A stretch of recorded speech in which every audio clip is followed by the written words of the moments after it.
या बातमीपत्राचे प्रायोजक आहे Ghungroo electronics. Satyaratan, Nashik west, Sinnar, Nashik. Proprietor Rahul Bhavsar. Mobile क्रमांक 8308 46 11 11 91 75 23 67 08।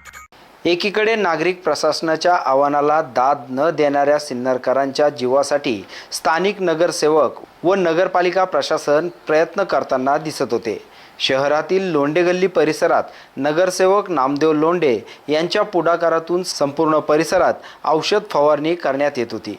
या उपक्रमाचे नागरिकांनी कौतुक केले। SN न्यूजसाठी अक्षय गायकवाड।